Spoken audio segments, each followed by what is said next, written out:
नमस्कार दोस्तों। जनसंचार माध्यम में जो कि क्लास 12 हिंदी एनसीईआरटी पाठ्यपुस्तक से आज हम इसे पढ़ेंगे और जानेंगे इसे विस्तार पूर्वक, जैसे कि जनसंचार के जो माध्यम हैं और इसके क्या उपयोग हैं, इससे क्या फ़ायदे क्या नुकसान हैं और यह जनता को किस प्रकार से प्रभावित करता है, इसके बारे में जानेंगे समझेंगे। वरिष्ठ पत्रकार जो कि प्रभाष जोशी जी हैं, उनका कहना है कि मीडिया जब तक जनता को साथ लेकर नहीं चलेगी तब तक जनता भी उसका साथ नहीं देगी। वो वरिष्ठ पत्रकार रह चुके हैं प्रभाष जोशी जी, उनका कहना था और उन्होंने ही इस पाठ के माध्यम से हमको अच्छी प्रकार से समझाया है। सो गाइस, वीडियो को एंड तक देखें और ये वीडियो बहुत ही लंबा होने वाला है, जिसके माध्यम से हम सबसे पहले जानेंगे वीडियो में संचार क्या है, इसकी परिभाषा, इसके महत्व के बारे में। नेक्स्ट, संचार के तत्व क्या हैं, स्रोत, इनकोडिंग, संदेश, माध्यम, प्राप्तकर्ता, फीडबैक और शोर। उसमें संचार के प्रकारों के बारे में, संचार की विशेषताएं, संचार के कार्य, जनसंचार के कार्य, भारत में जनसंचार माध्यमों का विकास किस प्रकार से हुआ और जनसंचार माध्यमों का लोगों पर किस प्रकार से प्रभाव हुआ। इन सभी को हम विस्तार पूर्वक जानेंगे और कोशिश करेंगे इसे अच्छी प्रकार से समझने की। और आई होप दोस्तों, आप अगर इस वीडियो को एंड तक देखते हैं तो आपको अच्छी प्रकार से ये समझ में आने वाला है। तो चलते हैं। सबसे पहले संचार के बिना जीवन संभव नहीं है। अर्थात संचार जो होता है एक व्यक्ति से दूसरे व्यक्ति में, चाहे वो किसी भी माध्यम से हो, चाहे टेलीफोन के द्वारा, चाहे टीवी के द्वारा, किसी भी प्रकार से संचार हो सकता है। मानव सभ्यता के विकास में संचार की सबसे महत्वपूर्ण भूमिका रही है। संचार के दो या दो से अधिक व्यक्तियों के बीच सूचनाओं, विचारों और भावनाओं का आदान प्रदान है। संचार क्या है? संचार जो है दो या दो से अधिक व्यक्तियों के बीच सूचनाओं का, विचारों का, भावनाओं का आदान प्रदान होता है। इस तरह संचार एक प्रक्रिया है, एक प्रोसेस है जिसमें कई तत्व शामिल होते हैं। संचार के कई प्रकार हैं जिनमें मौखिक और अमौखिक, अर्थात मुँह से बोलकर कहे जाने वाले और मुँह से न बोलकर बताए जाने वाले, वे संचार के अलावा अंतर्वैयक्तिक अर्थात भीतरी और बाहरी दोनों होते हैं। समूह संचार, कई लोगों के द्वारा संचार, और जनसंचार, विभिन्न लोगों के द्वारा संचार, इनमें प्रमुख हैं। जनसंचार कई मामलों में संचार के अन्य रूपों से अलग है। जनसंचार सूचना, शिक्षा और मनोरंजन के अलावा एजेंडा तय करने का काम करता है। भारत में जनसंचार के विभिन्न माध्यमों का प्रभाव बढ़ता जा रहा है। जनसंचार माध्यमों का लोगों पर सकारात्मकता के साथ साथ नकारात्मक प्रभाव भी पड़ता है। अर्थात एक पॉजिटिव इफेक्ट तो डालता ही है, लेकिन नेगेटिव इफेक्ट भी लोगों पर यह आसानी से डाल देता है। क्या? संचार जैसे बोलते हैं। इन नकारात्मक प्रभावों के प्रति लोगों का सचेत होना बहुत ही ज़रूरी होता है। तो इसमें अगर लोगों की सहभागिता न हो तो कह सकते हैं संचार जो है व्यर्थ जाता है। संचार परिभाषा और महत्व, इसके बारे में जानेंगे। ज़रा सोचिए, क्या आप बिना बात किए रह सकते हैं? शायद नहीं। अकेलेपन और सोने के समय को छोड़ दिया जाए तो आप अधिकांश समय अपनी छोटी छोटी ज़रूरतों को पूरा करने या अपनी भावनाओं और विचारों को प्रकट करने के लिए एक दूसरे से या समूह में बातचीत या संचार करने में लगा देते हैं। अर्थात एक दूसरे से बातचीत में तो लगाते हैं। यहाँ तक कि कई बार हम अकेले में खुद से बातें करने लगते हैं। सच तो यह है कि हम बिना बात किए रह ही नहीं सकते। यदि समाज में रहना है और उसके विभिन्न क्रियाकलापों में हिस्सा लेना है तो यह बिना बातचीत या संचार के संभव नहीं है। संचार यानी संदेशों का आदान प्रदान। सीधी सी भाषा में कह सकते हैं कि संचार क्या है? संदेशों का आदान प्रदान है। ज़रा सोचिए कि आप चुप रह सकते हैं? क्या आप चुप रह सकते हैं? पहली बात तो यह है कि आप बहुत देर तक चुप नहीं रह सकते, लेकिन अगर आप चुप रहना भी चाहें तो क्या आप चुप रहते हुए भी कुछ कह नहीं रह सकते, अर्थात कह नहीं रहे होते हैं, कुछ ना कुछ मन में सोच रहे होते हैं। जैसे अगर आप घर या स्कूल में चुप बैठे हो तो भी आप कुछ कह रहे होते हैं। हो सकता है कि आप नाराज़ हों या फिर उदास हों या फिर खुश कुछ सोच रहे हों। आपका कोई दोस्त आपको चुप बैठा देख पूछ सकता है कि क्या आप किसी से नाराज़ हैं या किसी बात पर उदास हैं। इसका अर्थ यह हुआ कि जैसे आप कुछ कहकर संचार कर रहे होते हैं, उसी तरह कुछ न कुछ कहकर भी संचार कर रहे होते हैं, कुछ ना कहकर भी संचार कर रहे होते हैं। हम चाहें या ना चाहें, अपने दैनिक जीवन में हम संचार किए बिना नहीं रह सकते। वास्तव में संचार जीवन की निशानी है। कह सकते हैं संचार जो है जीवन की निशानी है। मनुष्य जब तक जीवित है वह संचार करता रहता है, अर्थात चाहे वह कुछ भी बोले या ना बोले, संचार करता ही रहता है। और यहाँ तक कि एक बच्चा भी संचार के बिना नहीं रह सकता। वह रोकर या चिल्लाकर अपनी माँ का ध्यान अपनी ओर खींचता है। इस तरह से संचार खत्म होने का अर्थ है मृत्यु, अर्थात जब हम मर ही जाएंगे तभी संचार खत्म हो पाएगा। वैसे तो प्रकृति में सभी जीव संचार करते ही हैं, लेकिन मनुष्य की संचार करने की क्षमता और कौशल सबसे बेहतर है।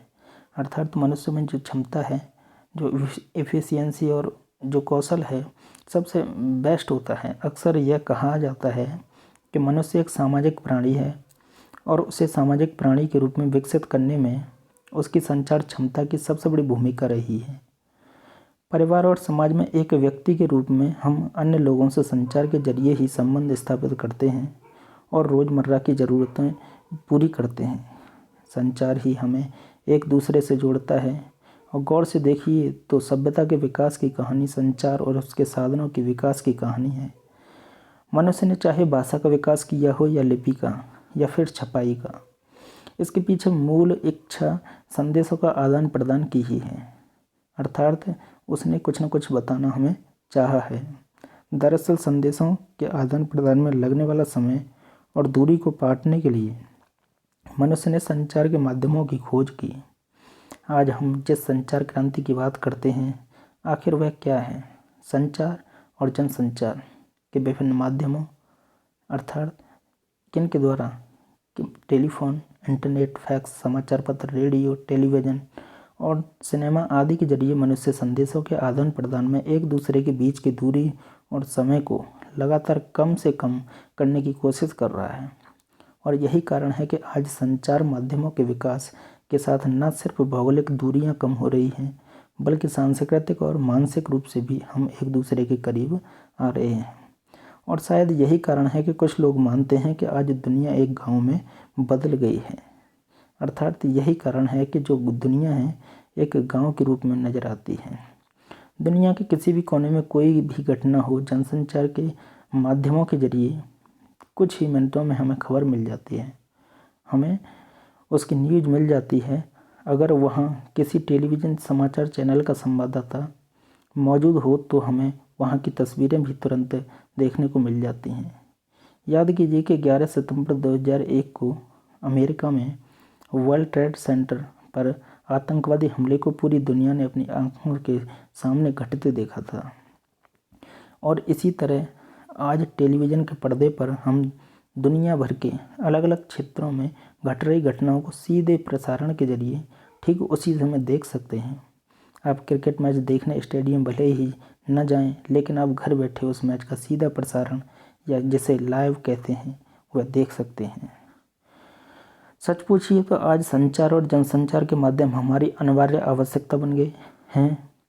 हमारे रोज़मर्रा के जीवन में उनकी बहुत अहम भूमिका हो गई है। उसके बिना हम आज आधुनिक जीवन की कल्पना भी नहीं कर सकते। वे हमारे लिए न सिर्फ सूचना के माध्यम हैं, बल्कि वे हमें जागरूक बनाने और हमारा मनोरंजन करने में भी अग्रणी भूमिका निभा रहे हैं। लेकिन हम जनसंचार माध्यमों की आकर्षक और रोचक दुनिया के बारे में चर्चा करें, उससे पहले यह ज़रूरी है कि संचार और उसकी प्रक्रिया को बारीकी से समझा जाए कि संचार आखिर में है क्या चीज़, क्योंकि जनसंचार संचार का ही एक रूप है। संचार क्या है? जानते हैं कि संचार शब्द की उत्पत्ति जो है चार धातु से हुई है, जिसका कि अर्थ है चलना अथवा एक स्थान से दूसरे स्थान तक पहुंचना। आपने विज्ञान में ताप संचार के बारे में पढ़ा होगा कि कैसे गर्मी एक बिंदु से दूसरे बिंदु तक पहुंचती है। इसी तरह टेलीफोन के तार या बेतार के जरिए मौखिक या लिखित संदेश को एक जगह से दूसरी जगह भेजने को भी संचार ही कहा जाता है। लेकिन हम यहाँ जिस संचार की बात कर रहे हैं उससे हमारा तात्पर्य दो या दो से अधिक व्यक्तियों के बीच सूचना, विचारों और भावनाओं का आदान प्रदान है। मशहूर संचार शास्त्री थे विल्बर रैम। उनके अनुसार संचार अनुभवों की साझेदारी है। अर्थात जो परिभाषा है आपके लिए बहुत ही ज़्यादा महत्वपूर्ण है।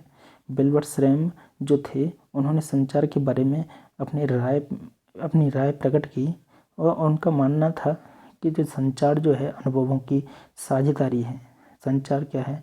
अपने अनुभवों की साझेदारी है। दरअसल एक दूसरे से संचार करते हुए हम अपने अनुभवों को ही एक दूसरे से बांटते हैं। लेकिन संचार सिर्फ दो व्यक्तियों तक सीमित परिघटना नहीं है। संचार के तहत सिर्फ दो या उससे अधिक व्यक्तियों में ही नहीं, हजारों लाखों लोगों के बीच होने वाले जनसंचार तक को शामिल किया जाता है। इस प्रकार सूचना, विचारों और भावनाओं को लिखित या मौखिक या श्रव्य दृश्य माध्यमों के जरिए सफलतापूर्वक एक जगह से दूसरी जगह पहुंचाना ही संचार है। और इस प्रक्रिया को अंजाम देने में मदद करने वाले तरीके संचार माध्यम कहलाते हैं। अर्थात जो हमारी इस प्रोसेस में मदद करते हैं वो क्या होते हैं? माध्यम होते हैं, चाहे वो टीवी हो या रेडियो हो या टेलीफोन हो। तो इस तरह हमने देखा कि संचार एक घटना के बजाय प्रोसेस है, प्रक्रिया है, एक ऐसी जीवंत प्रक्रिया जिसमें सूचना देने और पाने वाले की सक्रिय भागीदारी जरूरी है। दोनों की सक्रिय भागीदारी से ही यह प्रक्रिया पूरी होती है। अर्थात एक संचार सूचना देने वाला होना चाहिए और उस सूचना को प्राप्त करने वाला भी होना चाहिए। इन दोनों की सक्रिय भागीदारी आवश्यक होती है इस प्रोसेस में। अगर दोनों में से कोई संचार के लिए अनिच्छुक है तो संचार प्रक्रिया का आगे बढ़ना मुश्किल होता है। इस अर्थ में संचार अंतरक्रियात्मक अर्थात कह सकते हैं इंटरएक्टिव प्रोसेस है, प्रक्रिया है। जानते हैं संचार के तत्वों के बारे में।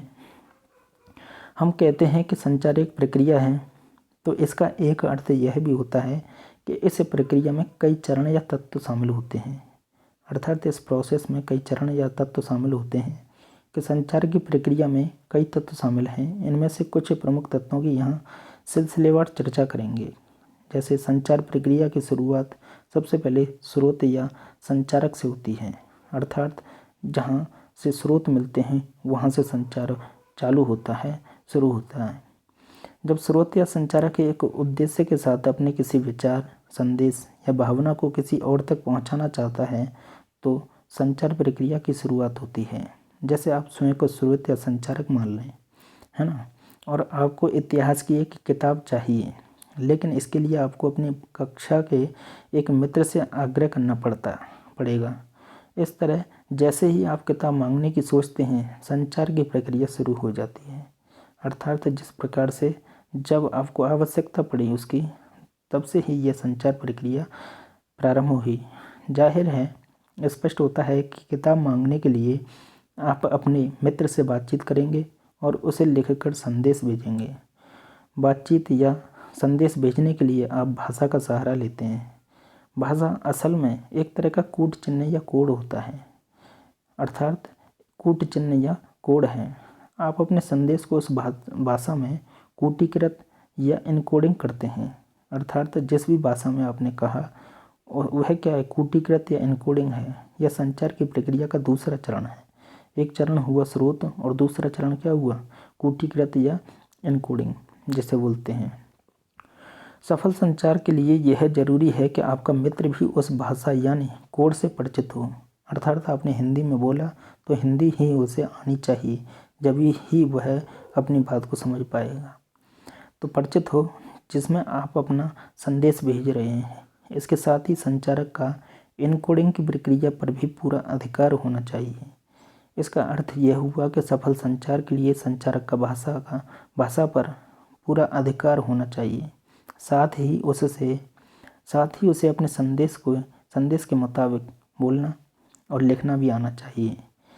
इसके बाद संचार प्रक्रिया में अगला चरण स्वयं संदेश आता है। तीसरा जो चरण है वह है संदेश। सबसे पहला स्रोत, दूसरा एन्कोडिंग, तीसरा संदेश। संचार प्रक्रिया में संदेश का बहुत अधिक महत्व है। किसी भी संचारक का सबसे प्रमुख उद्देश्य अपने संदेश को उसी अर्थ के साथ प्राप्तकर्ता तक पहुंचाना है। इसलिए सफल संचार के लिए जरूरी है कि संचारक अपने संदेश को लेकर खुद पूरी तरह से स्पष्ट हो। संदेश जितना ही स्पष्ट और सीधा होगा, संदेश के प्राप्तकर्ता को उसे समझना उतना ही आसान होगा। अर्थात कह सकते हैं कि संदेश जो होना चाहिए हमारा एक सीधी सरल भाषा में होना चाहिए, जिससे कि दूसरे लोगों को समझ में आ सके। लेकिन संदेश को किसी माध्यम या चैनल के जरिए प्राप्तकर्ता तक पहुंचाना होता है। जैसे हमारे बोले हुए शब्द ध्वनि तरंगों के जरिए प्राप्तकर्ता तक पहुंचते हैं, जबकि दृश्य संदेश प्रकाश तरंगों के जरिए या किसी चित्र के जरिए, इस तरह वायु तरंगों के जरिए भी संदेश पहुंचते हैं। जैसे खाने की खुशबू तक हम तक वायु तरंगों के जरिए पहुंचती है। स्पर्श या छूना भी एक तरह का माध्यम है।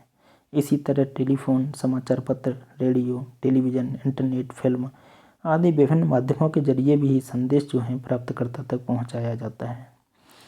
तो अगला जो नेक्स्ट तत्व है प्राप्तकर्ता यानी रिसीवर। संदेश के बाद रिसीवर आता है प्राप्तकर्ता, अर्थात संदेश को प्राप्त करने वाला भी होना चाहिए। तो प्राप्त संदेश का कूटवाचन यानी उसकी डिकोडिंग करता है। डिकोडिंग का अर्थ है प्राप्त संदेश में निहित अर्थ को समझने की कोशिश। डिकोडिंग का अर्थ है कि जो प्राप्त संदेश है उसमें निहित जो अर्थ है, उसमें क्या लिखा हुआ है, उसको वह समझने की कोशिश करता है। उसे ही क्या कहते हैं, डिकोडिंग। यह एक तरह से इनकोडिंग की उल्टी प्रक्रिया है, कह सकते हैं, अर्थात बिल्कुल विपरीत। इसमें संदेश का प्राप्तकर्ता उन चिन्हों और संकेतों के अर्थ निकालता है। जाहिर है कि संचारक और प्राप्तकर्ता दोनों का उस कोड से परिचित होना जरूरी है। संचार प्रक्रिया में प्राप्तकर्ता की अहम भूमिका होती है, क्योंकि वही संदेश का आखिरी लक्ष्य होता है। प्राप्तकर्ता कोई भी हो सकता है, वह कोई एक व्यक्ति हो सकता है, एक समूह हो सकता है, या कोई संस्था अथवा एक विशाल जनसमूह भी हो सकता है। प्राप्तकर्ता को जब संदेश मिलता है तो वह उसके मुताबिक अपनी प्रतिक्रिया व्यक्त करता है, अपनी राय व्यक्त करता है। वह प्रतिक्रिया सकारात्मक या नकारात्मक हो सकती है। यानी आपका मित्र कह सकता है कि वह किताब देगा या नहीं देगा। संचार प्रक्रिया में प्राप्तकर्ता की इस प्रक्रिया को ही फीडबैक कहते हैं। नेक्स्ट जो चरण तत्व आता है जनसंचार की प्रक्रिया में, फीडबैक। संदेश सबसे पहले स्रोत, उसके बाद इनकोडिंग, उसके बाद संदेश, उसके बाद डिकोडिंग, नेक्स्ट आता है फीडबैक। तो संचार प्रक्रिया की सफलता में फीडबैक की अहम भूमिका होती है। फीडबैक से ही हमें पता चलता है कि संचार प्रक्रिया में कहीं कोई बाधा तो नहीं आ रही। इसके अलावा फीडबैक से ही यह पता चलता है कि संचारक ने जिस अर्थ के साथ संदेश भेजा था वह उसी अर्थ में प्राप्तकर्ता को मिला है या नहीं मिला। इस फीडबैक के अनुसार ही संचारक अपने संदेश में सुधार करता है और इस तरह संचार की प्रक्रिया जो प्रोसेस है वह आगे बढ़ती है। लेकिन वास्तविक जीवन में संचार प्रक्रिया इतनी सुचारू रूप से नहीं चलती। उसमें कई बाधाएं भी आती हैं। इन बाधाओं को ही शोर या नॉइज कहते हैं। अर्थात संचार को प्रोसेस करने में, संचार की प्रक्रिया में जो बाधाएं आती हैं उसको शोर या नॉइज कहते हैं। संचार की प्रक्रिया को शोर से बाधा पहुंचती है। यह शोर किसी भी किस्म का हो सकता है। यह मानसिक से लेकर तकनीकी, भौतिक शोर तक हो सकता है। शोर के कारण संदेश अपने मूल रूप में प्राप्तकर्ता तक नहीं पहुंच पाता। सफल संचार के लिए संचार प्रक्रिया से शोर को हटाना या कम करना बहुत ज़रूरी होता है। अर्थात जब एक संदेश जो होता है उसको अगर सही रूप से नहीं पहुंचाया तो वह शोर जो है उसमें गड़बड़ करता है, कह सकते हैं। अर्थात शोर जो है कह सकते हैं कि संदेश और माध्यम, अर्थात एक माध्यम और संदेश के बीच की कड़ी होता है शोर, जिसको कि कहते हैं कि प्राप्तकर्ता तक पहुंचाना है तो यह बीच में बाधा उत्पन्न करता है। उसी प्रकार से स्रोत या संचारक के रूप में भी ये बाधा उत्पन्न करता है। नेक्स्ट उसके बाद जब है कि यह फीडबैक निकल के सामने आती है, इसी को क्या है संचार की प्रोसेस या प्रक्रिया कहते हैं। अब बात करते हैं संचार के कितने प्रकार होते हैं। आखिर में संचार जो है कितने प्रकार का होता है, तो संचार एक जटिल प्रक्रिया है, उसके कई रूप या प्रकार हैं। हम यहाँ अध्ययन की सुविधा के लिए उन्हें अलग अलग समझने की कोशिश करेंगे। वैसे संचार के विभिन्न रूप या प्रकार एक दूसरे से काफ़ी घुले मिले हैं, उन्हें अलग अलग देखना काफ़ी मुश्किल है। तो आइए चलते हैं कि जैसे कभी आप अपने मित्र को इशारे से बुलाते हैं, जाहिर है कि यह इशारा भी संचार है। इसे सांकेतिक संचार कहते हैं, अर्थात इशारे से बुलाना क्या हुआ, सांकेतिक संचार। और जब हम अपने से बड़ों को सम्मान से प्रणाम करते हैं तो उसमें मौखिक संचार के साथ दोनों हथेलियाँ जोड़कर प्रणाम का इशारा भी करते हैं। इस तरह एक ही साथ मौखिक और अमौखिक संचार होता है।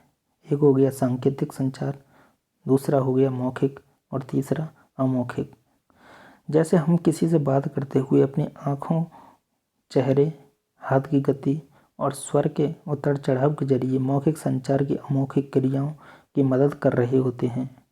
मौखिक संचार की सफलता में अमौखिक संचार की बहुत महत्वपूर्ण भूमिका होती है। अर्थात जो मौखिक संचार होता है वह इतना प्रभावी नहीं होता जितना कि अमौखिक संचार प्रभावी होता है। हमारे जीवन की कुछ सबसे महत्वपूर्ण भावनाएं मौखिक से कहीं ज़्यादा अमौखिक संचार के जरिए व्यक्त होती हैं, जैसे खुशी, दुख, प्रेम, डर आदि। यह अमौखिक संचार हैं। संचार के विभिन्न रूपों को हम एक और तरह से देख सकते हैं। याद कीजिए कि जब आप अकेले में होते हैं तो क्या कर रहे होते हैं, आप कुछ सोच रहे होते हैं, कुछ योजना बना रहे होते हैं या किसी को याद कर रहे होते हैं। यह भी एक संचार है। इस संचार प्रक्रिया में संचारक और प्राप्तकर्ता एक ही व्यक्ति होता है। यह संचार का सबसे बुनियादी रूप है, जिसे कि अंतःवैयक्तिक या इंट्रापर्सनल संचार कहते हैं। अंतःवैयक्तिक संचार जिसे कहते हैं, अर्थात जब भी कुछ सोच रहे होते हैं कह सकते हैं, तो वह क्या है, इंट्रापर्सनल संचार। और जब हम पूजा, इबादत या प्रार्थना करते वक्त ध्यान में होते हैं तो वह अंतःवैयक्तिक अर्थात भीतर पूजा, इबादत या प्रार्थना करना क्या होता है, संचार का, जो कि अंतःवैयक्तिक संचार कहलाता है। तो किसी भी संचार की शुरुआत यहीं से होती है। हम पहले सोचते हैं और फिर किसी और से संवाद करते हैं।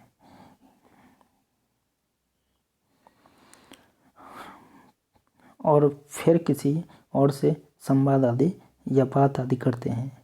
स्पष्ट है कि किसी विषय या मुद्दे पर सोच विचार करना या विचार मंथन भी संचार का एक रूप है। लेकिन जब दो व्यक्ति आपस में आमने सामने संचार करते हैं तो इसे अंतर्वैयक्तिक या इंटरपर्सनल संचार कहते हैं। एक तो होता है मौखिक, अमौखिक, और दूसरा अंतर्वैयक्तिक, और एक होता है जिसे कहते हैं क्या, जो अभी आपके सामने आया, सांकेतिक। ठीक है। नेक्स्ट बात करते हैं कि इस संचार में फीडबैक तत्काल प्राप्त होता है। अर्थात जब हम आमने सामने होते हैं तो हमें एक दूसरे बात करते हैं तो एक दूसरे से तत्काल फीडबैक प्राप्त होता है। इसे ही क्या है, अंतर्वैयक्तिक संचार कहते हैं, इंटरपर्सनल। अंतर्वैयक्तिक संचार की मदद से हम अपने आपसी संबंध विकसित करते हैं और अपनी रोज़मर्रा की ज़रूरतें पूरी करते हैं। संचार का यह रूप पारिवारिक और सामाजिक रिश्तों की बुनियाद है। अपने व्यक्तिगत जीवन में सफलता के लिए हमारा अंतर्वैयक्तिक संचार का कौशल उन्नत और प्रभावी होना चाहिए।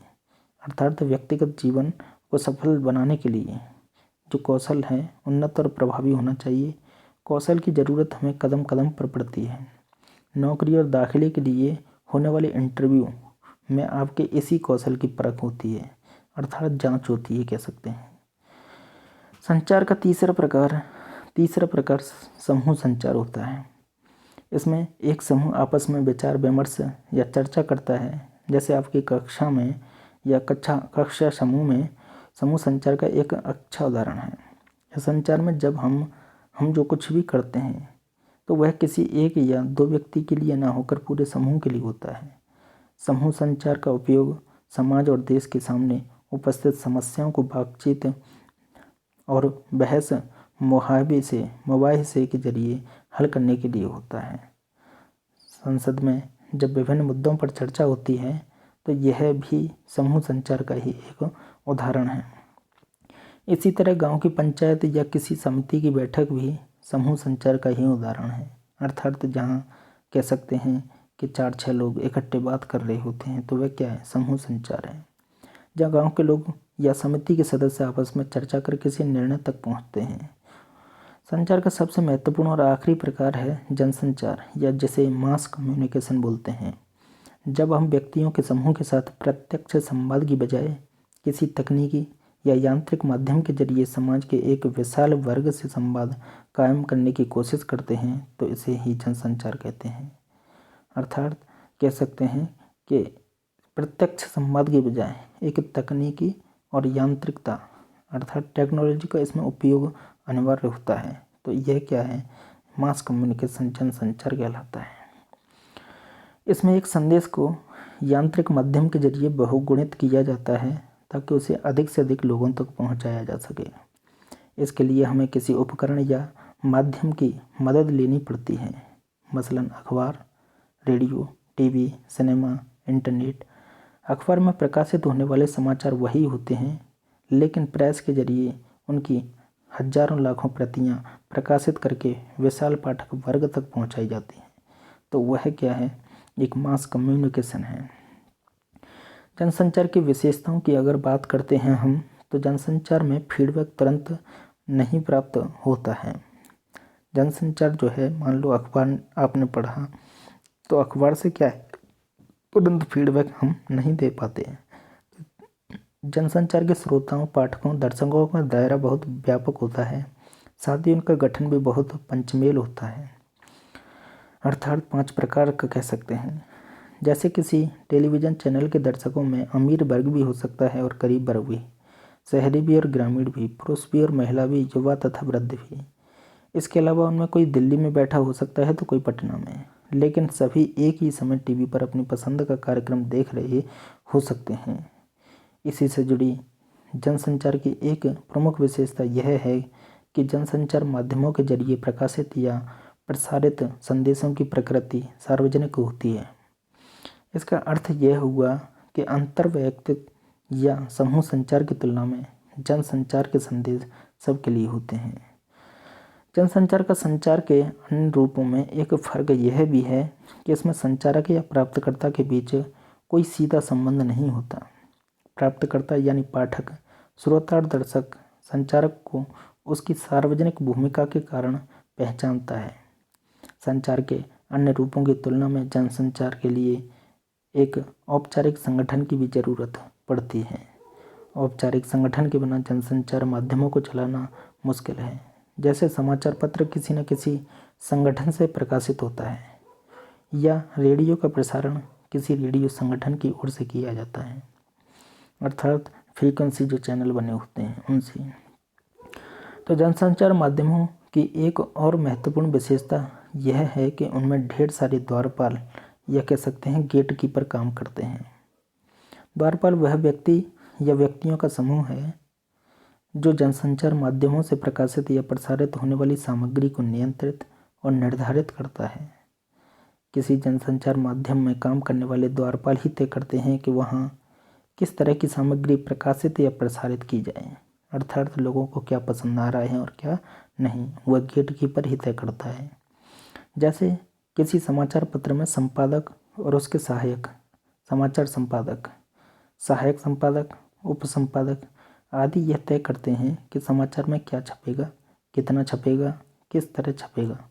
इसी तरह टीवी और रेडियो में भी द्वारपाल होते हैं और उससे प्रसारित होने वाली सामग्री को निर्धारित करते हैं। जनसंचार माध्यमों में द्वारपाल की भूमिका बहुत महत्वपूर्ण मानी जाती है। उनकी ही जिम्मेदारी है कि वे सार्वजनिक हित, पत्रकारिता के सिद्धांतों, मूल्यों, आचार संहिता उनके अनुसार सामग्री को संपादित करें और उसके बाद ही उनका प्रसारण या प्रकाशन की इजाज़त या अनुमति उन्हें दें। तो इस प्रकार वो इन नियमों में बंधे होते हैं कि लोगों को सार्वजनिक हित होना चाहिए, लोगों को यह अच्छा लगना चाहिए, यह भी होता है। पत्रकारिता के उनके सिद्धांत होते हैं, मूल्य होते हैं, आचार संहिता के नियम होते हैं, उन सबको ध्यान में रखकर ही उनको प्रसारण या प्रकाशन की इजाज़त दी जाती है। बात करते हैं संचार के कार्य क्या हैं।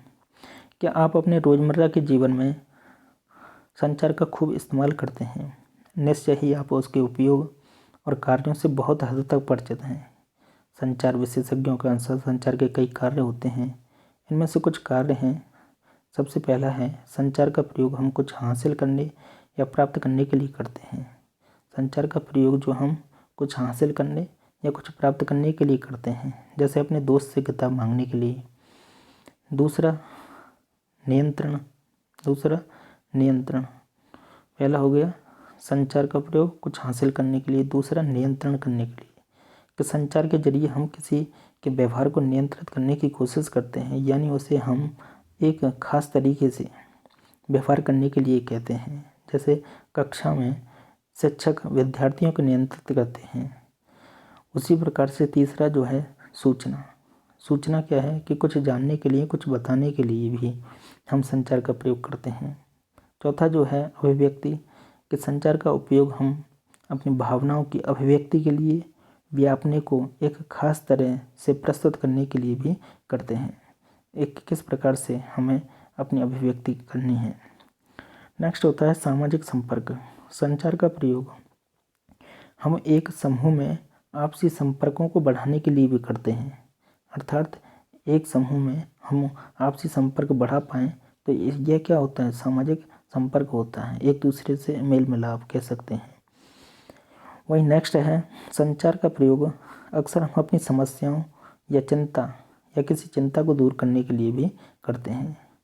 सातवां जो है संचार का प्रयोग हम अपनी रुचि की किसी वस्तु या विषय के प्रति प्रतिक्रिया व्यक्त करने के लिए भी करते हैं, कह देते हैं कि यह अच्छा है, यह बुरा है। नेक्स्ट होता है आठवां, कि इसके साथ ही संचार का प्रयोग हम अपनी किसी भूमिका को पूरा करने के लिए करते हैं, क्योंकि यही परिस्थिति की मांग होती है। जैसे आप एक विद्यार्थी के रूप में या एक डॉक्टर या एक जज के रूप में अपनी भूमिका के अनुसार ही संचार करते हैं, अर्थात अपने ओहदे के अनुसार जैसे कह सकते हैं। बात करते हैं जनसंचार के कार्यों की। जिस प्रकार संचार के कई कार्य हैं, उसी तरह जनसंचार माध्यमों के भी कुछ प्रमुख कार्य हैं, जिनमें सबसे पहला है सूचना देना। जनसंचार माध्यमों का प्रमुख कार्य है सूचना देना। हमें उनके जरिए ही दुनिया भर से सूचनाएं प्राप्त होती हैं। हमारी ज़रूरतों का बड़ा हिस्सा जनसंचार माध्यमों के जरिए ही पूरा हो पाता है। नेक्स्ट है शिक्षित करना, कि जनसंचार माध्यम सूचनाओं के जरिए हमें जागरूक बनाते हैं। लोकतंत्र में जनसंचार माध्यमों की एक महत्वपूर्ण भूमिका जनता को शिक्षित करने की है। यहाँ शिक्षित करने से आशय उन्हें देश दुनिया के हाल से परिचित कराने और उसके प्रति सजग बनाने से है। अर्थात देश दुनिया का हाल क्या है उसके बारे में उन्हें शिक्षित होना चाहिए। नेक्स्ट है मनोरंजन करना। जनसंचार माध्यम मनोरंजन के भी प्रमुख साधन हैं, जैसे सिनेमा, टीवी, रेडियो, संगीत के टैप, वीडियो, किताबें आदि मनोरंजन के प्रमुख माध्यम हैं। एजेंडा तय करना। जनसंचार माध्यम सूचना और विचारों के जरिए किसी देश और समाज का एजेंडा भी तय करते हैं। विभिन्न प्रकार की सूचनाओं के माध्यम से जब समाचार पत्र और समाचार चैनल किसी खास घटना या मुद्दे को प्रमुखता से उठाते हैं या उन्हें व्यापक कवरेज देते हैं, तो वे घटना या मुद्दे आम लोगों में चर्चा के विषय बन जाते हैं।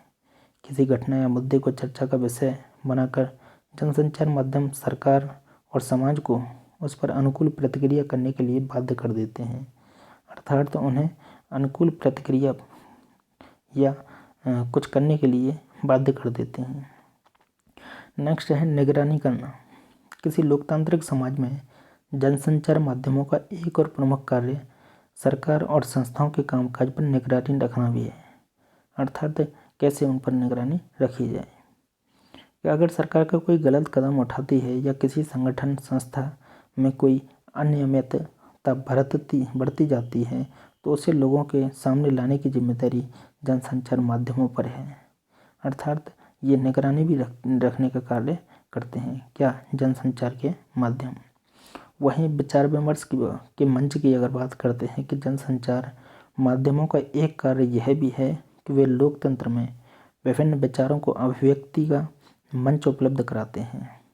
इसके जरिए विभिन्न विचार लोगों के सामने पहुंचते हैं।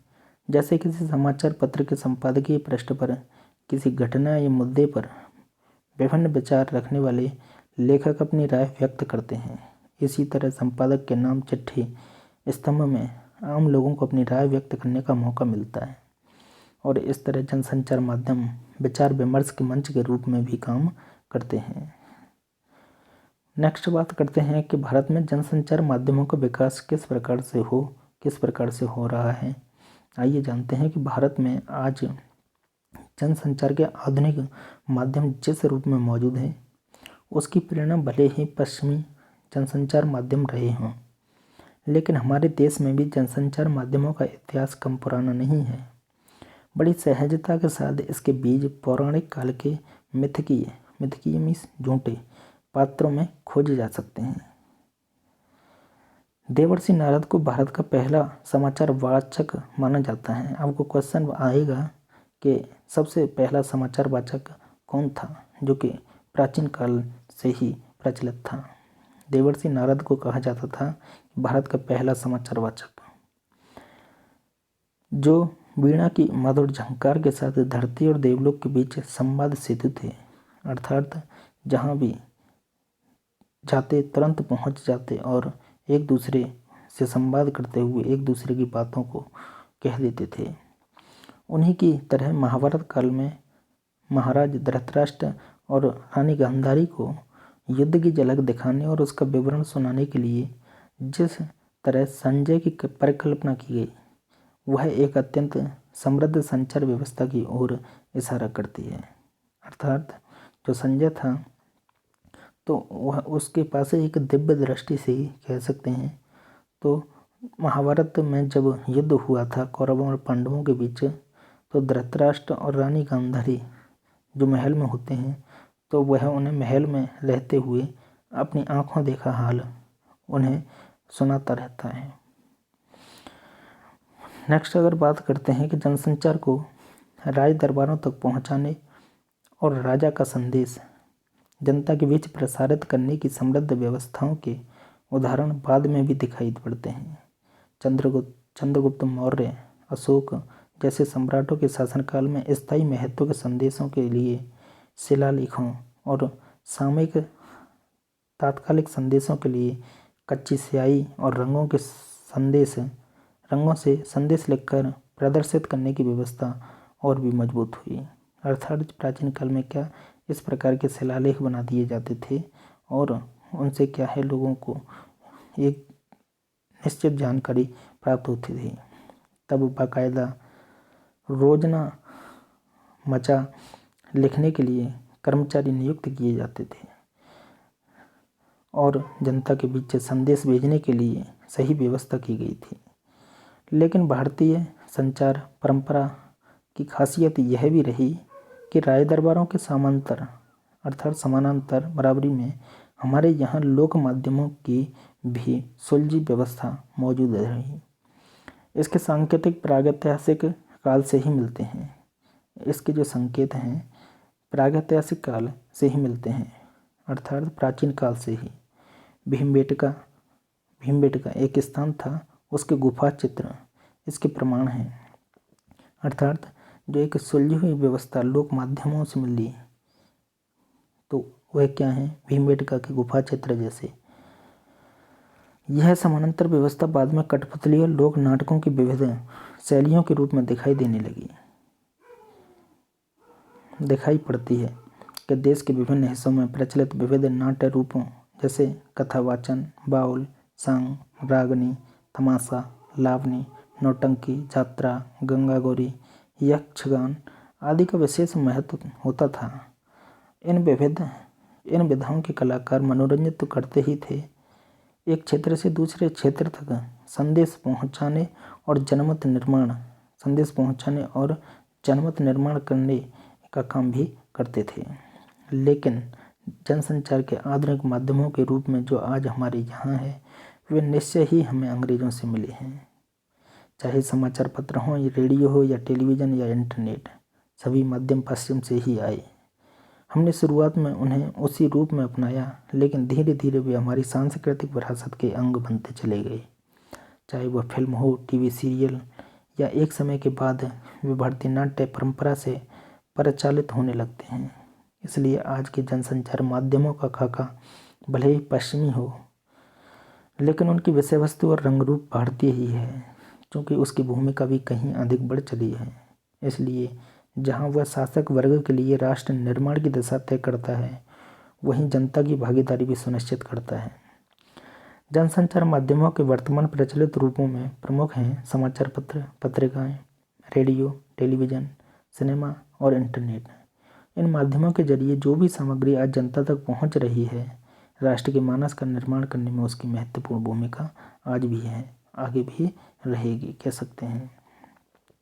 तो जैसे यह महाराष्ट्र का एक लावणी नृत्य का एक दृश्य है, जिससे हमें उसकी कला, संस्कृति, वहाँ के रहन सहन, वेशभूषा आदि के बारे में वहाँ लोगों से इस चित्र के माध्यम से जानकारी मिलती है। बात करते हैं समाचार पत्र पत्रिकाओं का किस प्रकार से योगदान है कि जनसंचार की सबसे महत्वपूर्ण कड़ी पत्र पत्रिकाएं या प्रिंट मीडिया ही है। हालांकि अपने विशाल दर्शक वर्ग और तीव्रता के कारण रेडियो और टेलीविज़न की ताकत ज़्यादा मानी जा सकती है, लेकिन वाणी को शब्दों के रूप में रिकॉर्ड करने वाला आरंभिक माध्यम होने की वजह से प्रिंट मीडिया का महत्व हमेशा बना रहेगा। आज भले ही प्रिंट, रेडियो, टेलीविज़न या इंटरनेट किसी भी माध्यम से खबरों के संचार को पत्रकारिता कहा जाता हो, लेकिन आरंभ में केवल प्रिंट माध्यमों के जरिए खबरों के आदान प्रदान को ही पत्रकारिता कहा जाता था। कह सकते हैं सबसे पहले जनसंचार का जो माध्यम था, सबसे पुराना जो माध्यम था, वह क्या था? पत्रकारिता। इसके 3 पहलू हैं। पहला, समाचारों को संकलित करना। दूसरा, उन्हें संपादित कर छपने लायक बनाना। और तीसरा, पत्र पत्रिका के रूप में छापकर पाठक तक पहुंचाना होता था। हालांकि तीनों ही काम आपस में गहरे जुड़े हैं, लेकिन पत्रकारिता के तहत हम पहले 2 कामों को ही लेते हैं, क्योंकि प्रकाशन और वितरण का कार्य तकनीकी और प्रबंधकीय विभागों के अधीन होते हैं, जबकि रिपोर्टिंग और संपादन के काम के लिए एक विशेष बौद्धिक और पत्रकारीय कौशल की अपेक्षा होती है। समझ सकते हैं कि इसमें बौद्धिक क्षमता भी लगती है, पत्रकारिता कौशल भी होना चाहिए। जैसे इस प्रकार से आप देख सकते हैं चित्र को, कि जहां बाहर से खबरें लाने का काम संवाददाताओं का होता था, वहीं तमाम खबरों, लेखों, फीचरों को व्यवस्थित तरीके से संपादित करने और उन्हें सुरुचिपूर्ण अच्छी प्रकार ढंग से छापने का काम भी संपादकीय विभाग में काम करने वाले संपादकों का होता है। आज पत्रकारिता का क्षेत्र भी बहुत व्यापक हो चला है। खबर का संबंध किसी एक या 2 विषय से नहीं होता। दुनिया के किसी भी कोने की घटना समाचार बन सकती है, बशर्ते कि उसमें पाठकों की दिलचस्पी हो या उसमें सार्वजनिक हित निहित हो। हालांकि दुनिया में अखबारी पत्रकारिता को अस्तित्व में आए 400 साल हो गए हैं, लेकिन भारत में इसकी शुरुआत सन 1780 ईस्वी में जेम्स ऑगस्ट हेकी के बंगाल गजट से हुई। पत्रकारिता की शुरुआत कहाँ से हुई? यह आपको क्वेश्चन बनता है कि भारत में पत्रकारिता की शुरुआत सर्वप्रथम कब हुई, कहाँ से हुई, किसने की, कौन सी पत्रिका में हुई?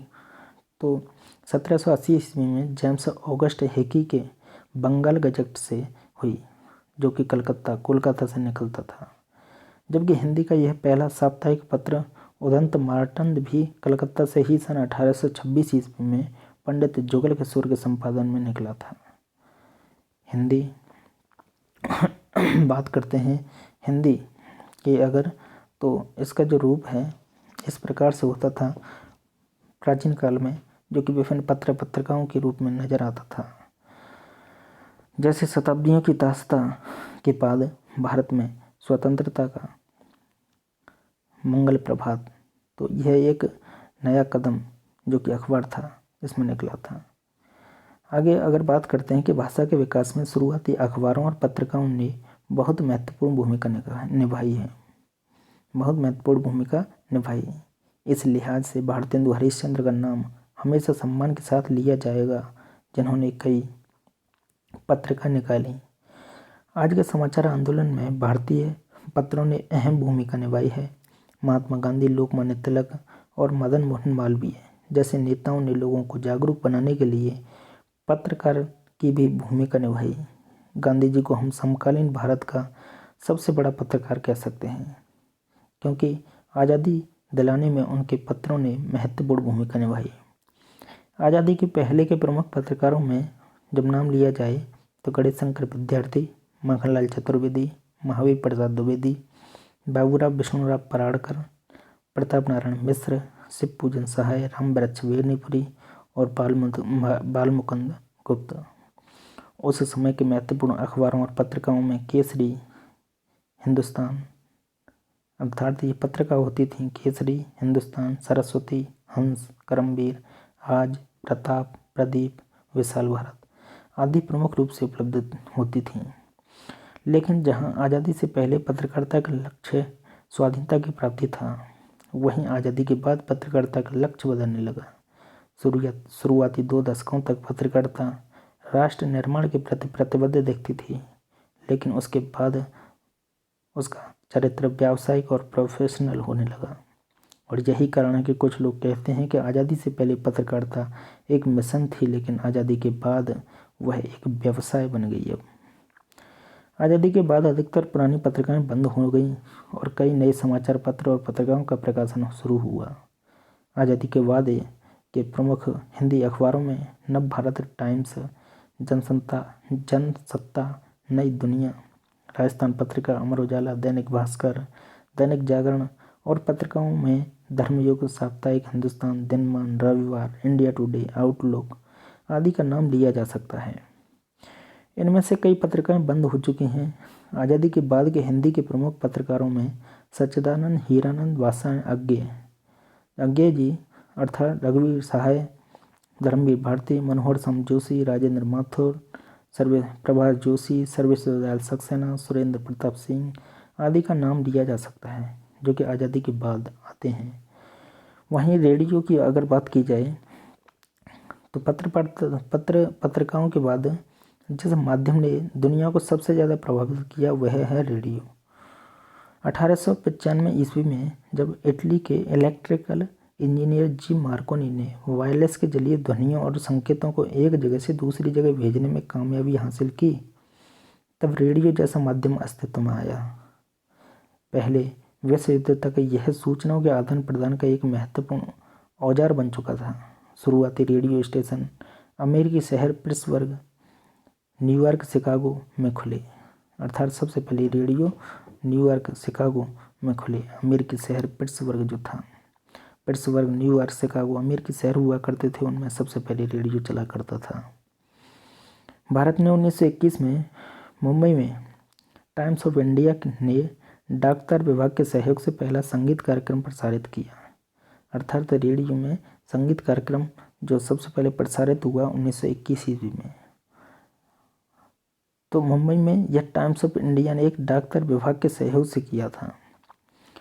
किसने? टाइम्स ऑफ इंडिया, उस पत्रकार ने। 1936 ईस्वी में विधिवत ऑल इंडिया रेडियो की स्थापना हुई और आज़ादी के समय तक देश में कुल 9 रेडियो स्टेशन खुल चुके थे, जो कि लखनऊ, दिल्ली, बम्बई, मुंबई जो आज कहलाता है, कलकत्ता, वहीं कोलकाता जो आज कहलाता है, मद्रास जो आज कहलाता है, बाद में पहले चेन्नई, और तिरुचिरापल्ली, ढाका, लाहौर, पेशावर। जाहिर है कि इनमें से 3 रेडियो स्टेशन विभाजन के साथ ही पाकिस्तान के हिस्से में चले गए थे। आज़ादी के बाद भारत में रेडियो एक बेहद ताकतवर माध्यम के रूप में विकसित हुआ। एक धर्मनिरपेक्ष, लोक हितकारी राष्ट्र के जन माध्यम के तौर पर देश के नवनिर्माण में आकाशवाणी की महत्वपूर्ण भूमिका रही है। सूचना और शिक्षा के अलावा देश की सामाजिक संस्कृति को उभारने और राष्ट्रीय नवनिर्माण के लिए शुरू किए गए कार्यक्रमों को एक आवाज़ देने का काम भी रेडियो ने ही किया। आज आकाशवाणी देश की 24 भाषाओं 146 बोलियों में कार्यक्रम प्रस्तुत करती है। अर्थात आकाशवाणी रेडियो चैनल जो हैं 24 भाषाओं में 24 लैंग्वेज में, वहीं 146 बोलियों में कह सकते हैं कार्यक्रम प्रस्तुत करती हैं अपना, और देश की 96% आबादी तक इसकी पहुंच आज भी बनी हुई है। 1993 में एफएम, जिसको फ्रीक्वेंसी मॉड्यूलेशन कहते हैं, या कभी कभी क्वेश्चन बन जाता है कि एफएम का पूर्ण रूप क्या है, तो फ्रीक्वेंसी मॉड्यूलेशन। 1993 में फ्रीक्वेंसी मॉड्यूलेशन की शुरुआत के बाद या एफएम की शुरुआत के बाद रेडियो के क्षेत्र में कई निजी कंपनियां भी आगे आईं, लेकिन आज भी अभी उन्हें समाचार और समसामयिक कार्यक्रमों के प्रसारण की अनुमति नहीं है। 1997 में आकाशवाणी और दूरदर्शन को केंद्र सरकार के सीधे नियंत्रण से निकालकर प्रसार भारती के नाम के स्वायत्तशासी निकाय को सौंप दिया गया। असल में लंबे अरसे तक सरकारी नियंत्रण में रहने के कारण रेडियो में आ गई जड़ता को तोड़ने की पहल 1995 ईस्वी में उच्चतम न्यायालय के एक फैसले ने की, और इस फैसले में कहा गया कि ध्वनि तरंगों पर किसी का एकाधिकार नहीं हो सकता और उन्हें मुक्त किया जाना चाहिए। एफएम के दूसरे चरण के साथ देश के 90 शहरों में 350 से अधिक निजी एफएम चैनल शुरू हो रहे हैं। इसके साथ ही सामुदायिक और कम्युनिटी रेडियो केंद्रों के आने से देश में रेडियो की नई संस्कृति अस्तित्व में आ रही है। रेडियो एक ध्वनि माध्यम है जिसकी तात्कालिक घनिष्ठता और प्रभाव के कारण गांधी जी ने रेडियो को एक अद्भुत शक्ति कहा है। अर्थात जो गांधी जी थे उन्होंने रेडियो को एक अद्भुत शक्ति कहा। ध्वनि तरंगों के जरिए यह देश के कोने कोने तक पहुंचता है। दूर दराज के गांवों में जहां संचार और मनोरंजन के अन्य साधन नहीं होते, वहां रेडियो ही एकमात्र साधन है बाहरी दुनिया से जुड़ने का। फिर अखबार और टेलीविज़न की तुलना में यह बहुत सस्ता भी है। इसलिए भारत के दूरदराज इलाकों में लोगों ने रेडियो क्लब बना लिए हैं। आकाशवाणी के अलावा सैकड़ों निजी एफएम स्टेशनों, बीबीसी, वॉइस ऑफ अमेरिका, डोइचे वेले, radio Germany, Moscow radio, radio Beijing, radio Australia जैसे कई विदेशी प्रसारण और हैम अमेच्योर रेडियो क्लबों, अर्थात जिसको कहते हैं कि स्वतंत्र समूह द्वारा संचालित पंजीकृत रेडियो स्टेशन, उनका जाल आज भी बिछा हुआ है। वहीं अगर टेलीविज़न की बात करते हैं तो टेलीविज़न ने जनसंचार के माध्यम के रूप में किस प्रकार से अपनी महत्वपूर्ण भूमिका निभाई है कि आज टेलीविज़न जनसंचार का सबसे लोकप्रिय और ताकतवर माध्यम बन गया है रहेगा भी। प्रिंट मीडिया के शब्द और रेडियो की ध्वनियों के साथ जब टेलीविज़न के दृश्य मिल जाते हैं तो सूचना क्या है, सूचना की विश्वसनीयता अर्थात लोकप्रियता जिसको बोल देते हैं, और कई गुना बढ़ जाती है। पश्चिमी देशों में रेडियो के विकास के साथ ही टेलीविज़न पर भी प्रयोग शुरू हो गए थे। 1927 में बेल टेलीफोन लैबोरेटरीज ने न्यूयॉर्क और वाशिंगटन के बीच प्रायोगिक टेलीविज़न कार्यक्रम का प्रसारण किया। 1936 ईस्वी तक बीबीसी ने भी अपनी टेलीविज़न सेवा शुरू कर दी। भारत में टेलीविज़न की शुरुआत यूनेस्को की एक शैक्षिक परियोजना के तहत 15 सितंबर 1959 ईस्वी को हुई। इसका मकसद टेलीविज़न के जरिए शिक्षा और सामुदायिक विकास को प्रोत्साहित करना था। इसके तहत दिल्ली के आसपास के गांवों में 2 टीवी सेट लगाए गए जिन्हें 200 लोगों ने देखा।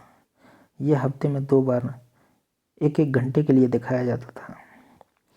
लेकिन 1965 में स्वतंत्रता दिवस से भारत में विधिवत टीवी सेवा का आरंभ हुआ। कब से?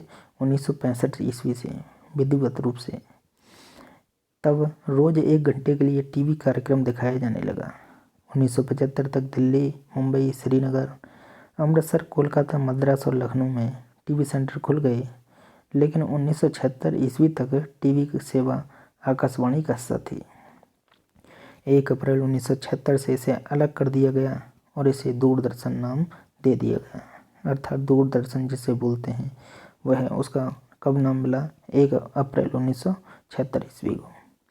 1984 में इसकी रजत जयंती मनाई गई। कह सकते हैं कि स्वर्गीय प्रधानमंत्री इंदिरा गांधी को दूरदर्शन की ताकत का एहसास था। वह देश भर में टेलीविज़न केंद्रों का जाल बिछाना चाहती थीं। 1980 में श्रीमती इंदिरा गांधी ने प्रोफेसर PC जोशी की अध्यक्षता में दूरदर्शन के कार्यक्रमों की गुणवत्ता में सुधार के लिए एक समिति गठित की। जोशी ने अपनी रिपोर्ट में लिखा कि हमारे जैसे समाज में जहां पुराने मूल्य टूट रहे हों और नए न बन रहे हों, वहाँ दूरदर्शन की बड़ी भूमिका निभाते हुए जनतंत्र को मजबूत बनाया जा सकता है। तो समिति के मुताबिक जनसंचार माध्यम के बतौर भारत में दूरदर्शन के निम्नलिखित उद्देश्य होने चाहिए। ये शर्त रखी गई कि सामाजिक परिवर्तन होंगे, राष्ट्रीय एकता को बल मिलेगा, सामाजिक वैज्ञानिक चेतना का विकास होगा, परिवार कल्याण को प्रोत्साहन होगा, कृषि का विकास होगा, पर्यावरण संरक्षण होगा, सामाजिक विकास भी होगा, खेल संस्कृति का विकास होगा, सांस्कृतिक धरोहर को जो है प्रोत्साहन भी मिलेगा। तो दूरदर्शन ने देश की सूचना, शिक्षा और मनोरंजन की ज़रूरतों को पूरा करने की दिशा में उल्लेखनीय सेवा की, लेकिन लंबे समय तक सरकारी नियंत्रण में रहने के कारण इसमें ताजगी का अभाव खटकने लगा और पत्रकारिता के निष्पक्ष माध्यम के तौर पर यह अपनी जगह नहीं बना रह पाया। अलबत्ता मनोरंजन के एक लोकप्रिय माध्यम के तौर पर इसने अपनी एक खास जगह बना ली। 1991 ईस्वी में खाड़ी युद्ध के दौरान दुनिया भर के लोगों ने केवल टीवी के जरिए युद्ध का सीधा प्रसारण देखा। कब? 1991 में। यह एक अलग ही तरह का अनुभव था। बाद में यह भी कहा गया कि यह युद्ध जितना अमेरिकी सेनाओं ने लड़ा, उतना ही CNN केबल न्यूज़ नेटवर्क नाम के टीवी चैनल ने लड़ा। अर्थात जो नाम CNN केबल न्यूज़ नेटवर्क नाम का टीवी चैनल था, तो उसने यह सब दिखाया था, उसका आंखों देखा हाल। इसके बाद भारत में टीवी की दुनिया में निजी चैनलों की शुरुआत हुई। विदेशी चैनलों को प्रसारण की अनुमति दी गई और इसके साथ ही भारत में CNN, BBC जैसे चैनल दिखाए जाने लगे और जल्द ही स्टार टीवी जैसे चैनलों ने अपने भारत केंद्रित समाचार चैनल भी आरंभ कर दिए।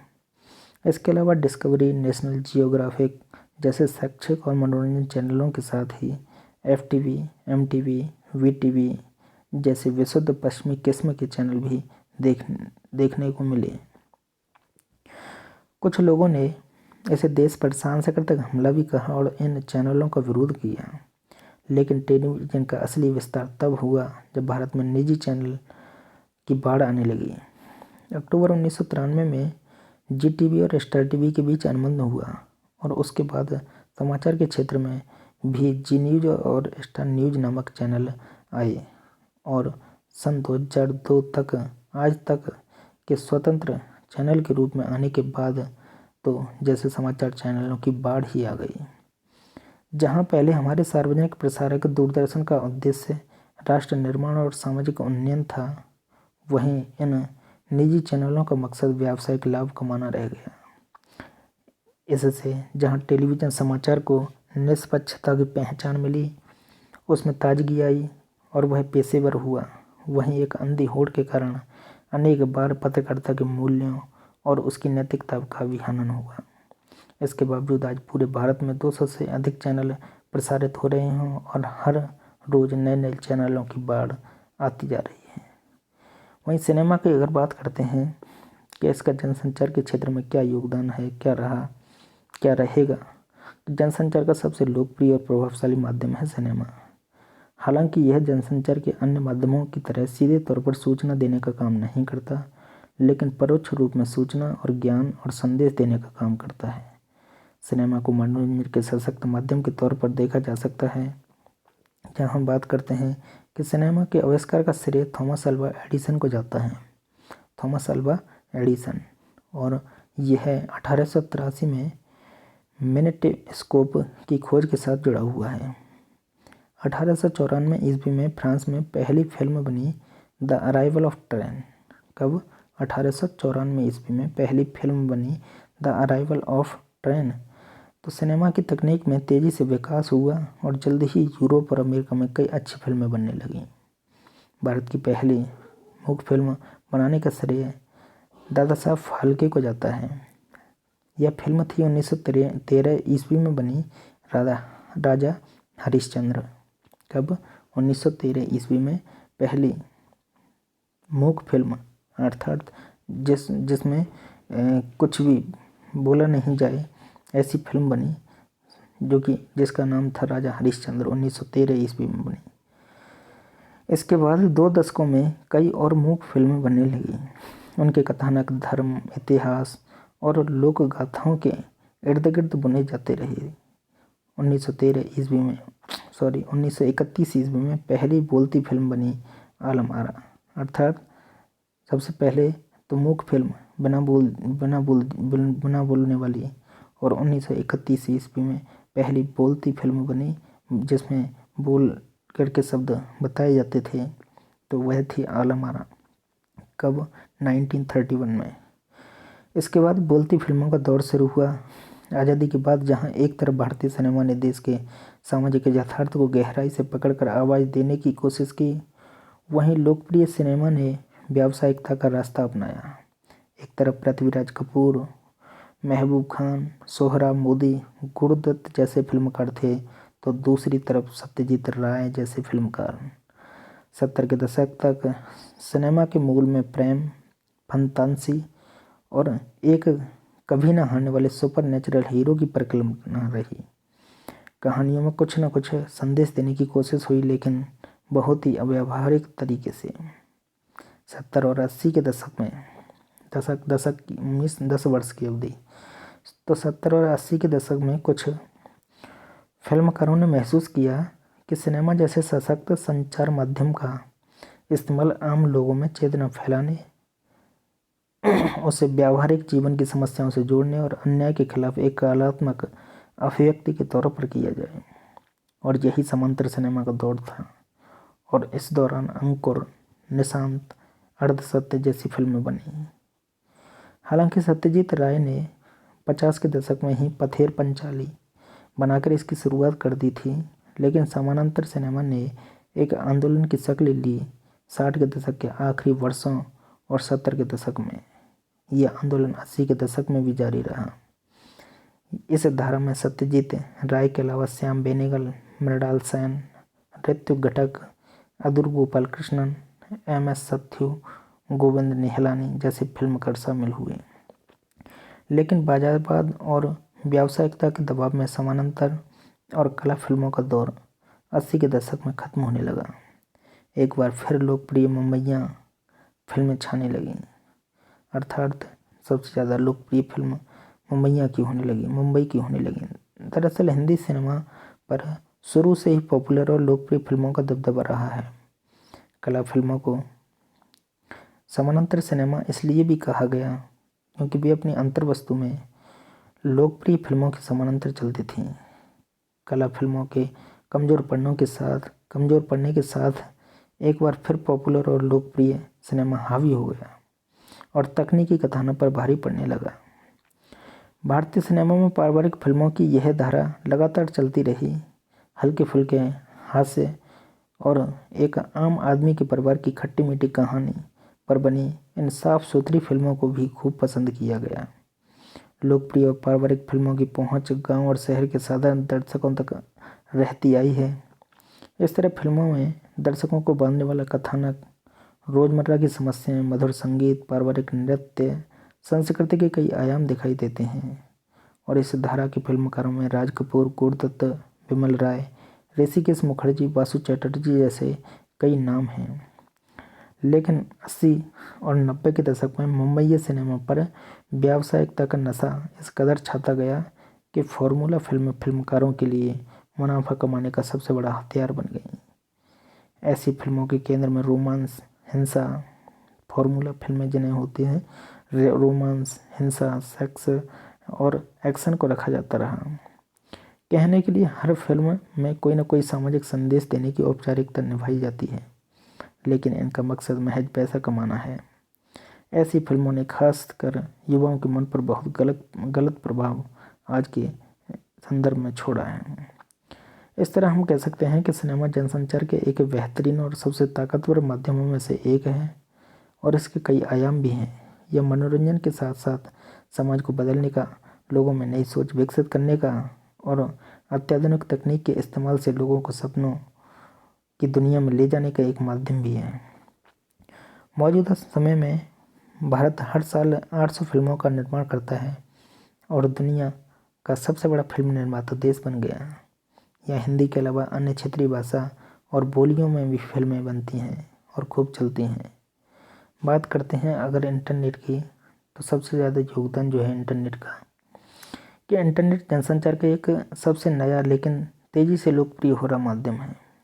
एक ऐसा माध्यम जिसमें प्रिंट मीडिया, रेडियो, टेलीविज़न, किताब, सिनेमा, यहाँ तक कि पुस्तकालय के सारे गुण मौजूद हैं और उसकी पहुँच दुनिया के कोने कोने तक है और उसकी कोई रफ्तार का कोई जवाब नहीं।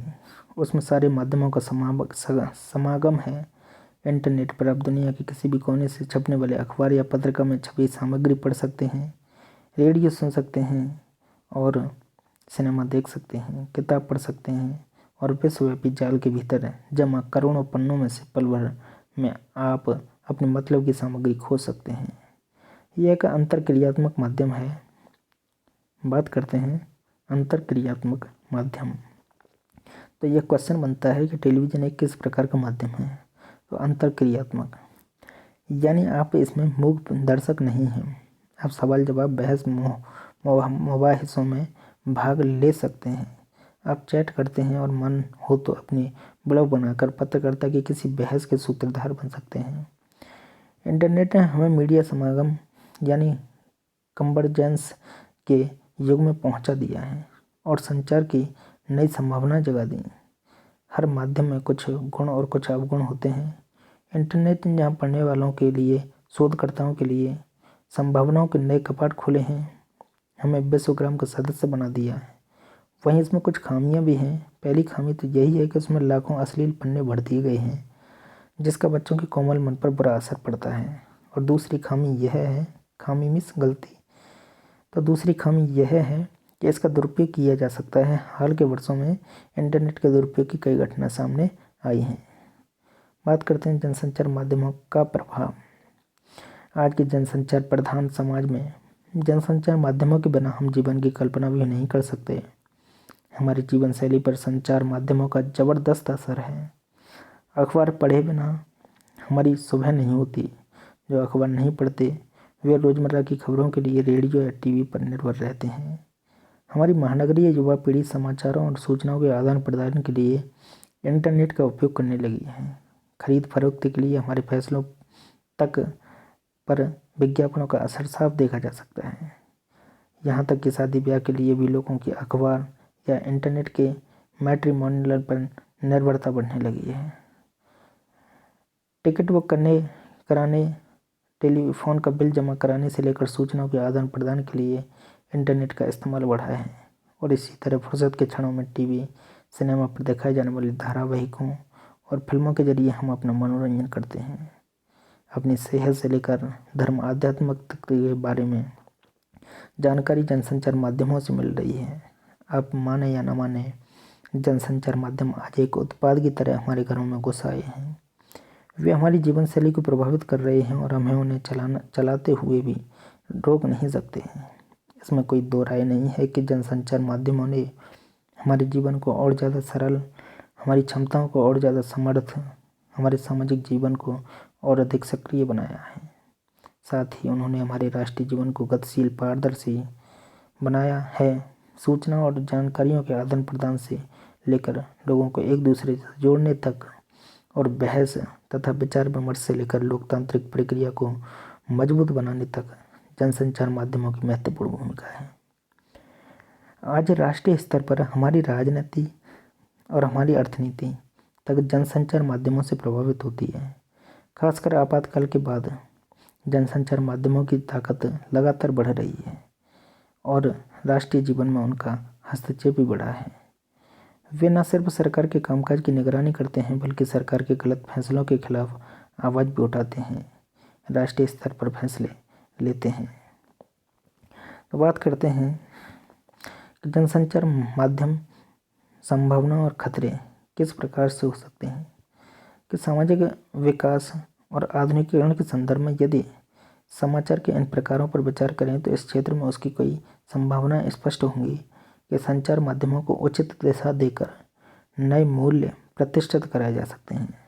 समाचार को परंपरा से प्रगति की ओर मोड़ा जा सकता है। उनकी सहायता से जनमानस को आधुनिकीकरण के लक्ष्यों और कार्यक्रमों को स्वीकार करने के लिए प्रेरित किया जा सकता है।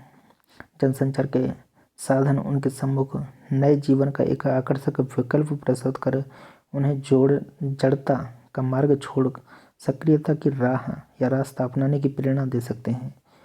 जागृत जनमत प्रगति की अनिवार्य शर्त है और इसे तैयार करने में जनसंचार के साधनों की बड़ी महत्वपूर्ण भूमिका है। मनोरंजन के साथ साथ विकास का संदेश बड़े सार्थक ढंग से जनसाधारण तक पहुंचाया जा सकता है। इन प्रभावशाली संभावनाओं के साथ संचार की सीमाओं पर ध्यान रखना भी आवश्यक है। संचार एक क्या है कि प्रमुख अस्त्र है कह सकते हैं। उसका सदुपयोग भी हो सकता है, दुरुपयोग भी। मूल प्रश्न यह है कि अस्त्र किसके हाथ में है। क्या उनमें इन साधनों का कल्पनाशील और सार्थक उपयोग करने की कितनी क्षमता है, अर्थात हम इन साधनों का किस प्रकार से उपयोग करते हैं। दूसरे शब्दों में इन साधनों का उपयोग कौन किस उद्देश्य से और कितनी क्षमता से कर रहा है। कुछ हाथों में यदि संचार प्रगति का प्रेरक बन सकता है तो दूसरे हाथ उसे परंपरा का पोषक बना सकते हैं। उनका उपयोग देश का ध्यान महत्वपूर्ण समस्याओं से हटाकर अर्थहीन प्रश्नों में उलझाए रखने के लिए भी किया जा सकता है। कभी कभी संचार प्रगति का स्थान लेता है। वास्तविक प्रगति कम होती है पर उससे काल्पनिक प्रगति को संचार के साधन इतने आकर्षक ढंग से प्रस्तुत करते हैं कि जनता शब्दों की मोह के इंद्रजाल में दिशा भ्रमित हो जाती है। इसके विपरीत अयोग्य संचारकर्ता आशायुक्त संदेशों को कल्पनाहीन तथा अनाकर्षक ढंग से प्रस्तुत कर उनकी हत्या कर सकते हैं। संचार वस्तुतः दुधारी अस्त्र है जिसका उपयोग बड़ी सावधानी से होना चाहिए। तो आई होप दोस्तों आपको यह पाठ अच्छी प्रकार से समझ में आया होगा और कह सकते हैं कि भ्रष्टाचार और मानवाधिकार हनन और सांप्रदायिकता जैसे मामलों को जनसंचार माध्यमों ने लगातार उठाया है। लोगों को जागरूक बनाने की कोशिश है कि हाल ही के वर्षों में स्टिंग ऑपरेशन के जरिए सामने आया तहलका कांड हो या ऑपरेशन दुर्योधन या चक्रव्यूह, सबने यही साबित किया कि यदि चाहें तो जनसंचार माध्यम सत्ता के शिखर को भी हिला सकते हैं। लेकिन जनसंचार माध्यमों के कुछ नकारात्मक प्रभाव भी हैं। अगर सावधानी से इस्तेमाल ना किया जाए तो लोगों पर उनका बुरा प्रभाव पड़ता है। सबसे पहली बात तो यह है कि सिनेमा, टीवी जैसे जनसंचार माध्यम काल्पनिक और लुभावनी कथाओं के जरिए लोगों को एक नकली दुनिया में पहुंचा देता है जिसका वास्तविक जीवन से कोई संबंध नहीं होता। इसके कारण लोग उसके वैसे ही व्यसनी बन जाते हैं जैसे किसी मादक पदार्थ के। नतीजा यह होता है कि वे अपनी वास्तविक समस्याओं का समाधान काल्पनिक दुनिया में ढूंढने लगते हैं। इससे लोगों में पलायनवादी प्रवृत्ति पैदा होती है। जनसंचार माध्यमों खासकर सिनेमा पर यह आरोप भी लगता रहा है कि उन्होंने समाज में हिंसा, अश्लीलता और असामाजिक व्यवहार को प्रोत्साहित करने में अगुवा की भूमिका निभाई है। आगे अगुवा मीन्स आगे वाले। हालांकि विशेषज्ञों का यह मानना है कि जनसंचार माध्यमों का लोगों पर उतना वास्तविक प्रभाव नहीं पड़ता जितना कि उसके बारे में समझा जाता है। लेकिन जनसंचार माध्यमों के प्रभाव को लेकर कुछ धारणाएं इस प्रकार हैं कि जनसंचार माध्यम लोगों के व्यवहार और आदतों में परिवर्तन के बजाय उनमें थोड़ा बहुत फेरबदल और उन्हें और ज़्यादा मजबूत करने का काम करते हैं। इसी तरह यह माना जाता है कि जनसंचार माध्यमों का उन लोगों पर अधिक प्रभाव पड़ता है जो किसी चीज़ के प्रति प्रतिबद्ध नहीं है या अनिश्चय में है। जनसंचार माध्यमों का प्रभाव तब और अधिक बढ़ जाता है जब लगभग सारे माध्यम एक ही समय में एक ही बात कहने लगते हैं। साथ ही जब वे कई मुद्दों के बजाय किसी एक मुद्दे को बहुत अधिक उछालने लगते हैं और बार बार उन्हीं संदेशों, छवियों और विचारों को दोहराने लगते हैं तब क्या होता है कि तभी उन पर गहरा प्रभाव जो है पड़ता है। आप अक्सर देखते होंगे कि अखबारों और टेलीविज़न चैनलों में किसी खास खबर या मुद्दे को ज़रूरत से ज़्यादा उछाला जाता है, जबकि कुछ अन्य मुद्दे और खबरों को बिल्कुल जगह नहीं मिलती। यह देखा गया है कि अक्सर उन मुद्दों और सवालों को अधिक उछाला जाता है जिनसे समाज के ताकतवर वर्गों के हित जुड़े हुए हैं या जो निहायत सतही और अनावश्यक हैं। इसके साथ ही अक्सर उन मुद्दों और सवालों को नज़रअंदाज कर किया जाता है जिनका संबंध व्यापक जनसमुदाय, खासकर समाज के कमजोर वर्गों से होता है। पिछले 1-1.5 दशक में भारत में कई ऐसे मौके आए जब जनसंचार माध्यमों ने उन मुद्दों को खूब हवा दी और जो कहीं कहीं बहुसंख्यक या समाज के ताकतवर वर्गों के हितों से जुड़े हुए थे। जनसंचार माध्यमों के प्रभाव के संदर्भ में यह सवाल भी बहुत महत्वपूर्ण है कि उन पर किसका नियंत्रण है। यह सवाल इसलिए महत्वपूर्ण है कि जनसंचार माध्यमों का संबंध सार्वजनिक हित से जुड़ा हुआ है, अर्थात सभी के लिए हित से। उनसे यह अपेक्षा की जाती है कि सार्वजनिक हित को आगे बढ़ाएंगे, लेकिन यह एक तथ्य है कि अधिकांश जनसंचार माध्यमों पर कंपनियों या व्यक्तियों का स्वामित्व है। अर्थात जनसंचार के माध्यम जो हैं, कह सकते हैं कि उनका सदुपयोग किया जाना चाहिए। अगर उनका सदुपयोग न किया गया तो दुरुपयोग होने से हमें क्या है, रोकना चाहिए, खुद को भी रोकना चाहिए और दूसरे लोगों को भी रोकना चाहिए, जिससे कि लोगों को क्या है, एक सटीकता से सदुपयोगता में, जानकारी में सहायता मिल सके। तो आई होप दोस्तों आपको यह चैनल पसंद आया हो तो चैनल को सब्सक्राइब करें, वीडियो को शेयर करें और अगर वीडियो पसंद आया हो तो लाइक करें, जो कि बहुत ही डिटेल से, बहुत ही मेहनत से यह वीडियो आपके लिए रिकॉर्ड किया है। तो गाइज, धन्यवाद।